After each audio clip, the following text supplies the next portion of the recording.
Naku. Tingnan nyo yung kable. Hindi siya abot, oh. Tingnan mo, oh.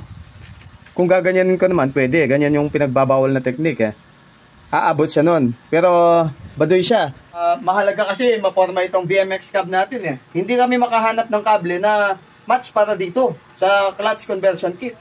Ngayon, ito ang diskarte. Una sa lahat, kukuhanin mo muna yung sukat. Okay, dito. Magpuputol tayo dito. Conversion po ito, ah. Di ba lakas? Tapos kukuha tayo ng bala ng rivet. Ito. Tatanggalin natin yung ulo. Ito na siya. Tapos ipapasok natin dito. Pero bago ang lahat, puputulin muna natin. Puputulin muna natin.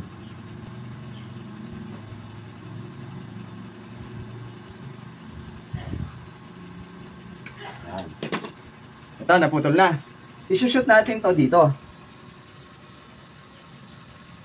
Yan. Tapos, palisin muna nga natin. Ngayon, kukuha tayo ng alambre. Itong alambreng ito, ipapaikot natin dito. Watch and learn. Okay.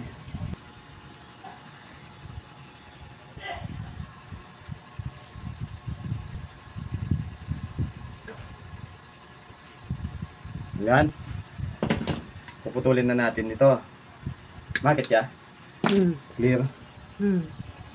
Tapos, higpatan natin. Hindi po kakalas ito kung proper po yung ginagawa natin. Procedure.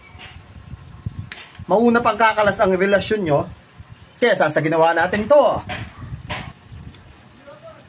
Tapos, dalawang plies, pagyayakapin natin at ititwist natin.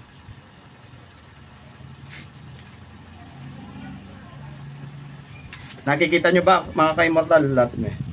Ito siya. Ngayon, puro may bagya. Hihigpitan na natin siya. Iipitin yung dulo. Tapos yung dulo.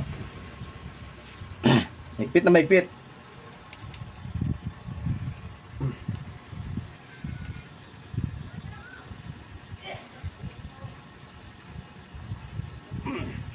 Konting-konti na lang.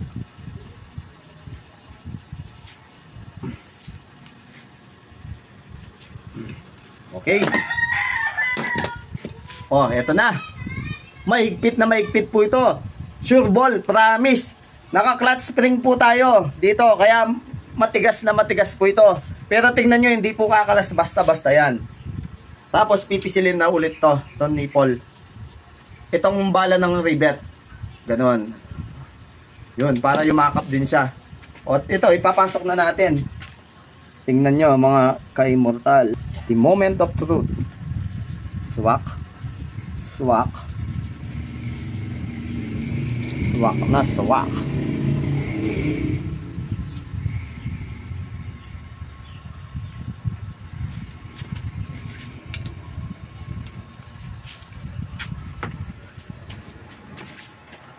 Okay, panalo. Check mo nga. Video mo nga dito. Ito. Ayan, oh. Oh. Panalo. Ay, wala nga kayo. Abakan. Okay. Oh, ha? Oh, ayan. Okay na. Solve na ang problema natin. Okay, sana may natutunan po kayo. Pwede po kayong mag-comment. Pwede rin po kayong mag-follow.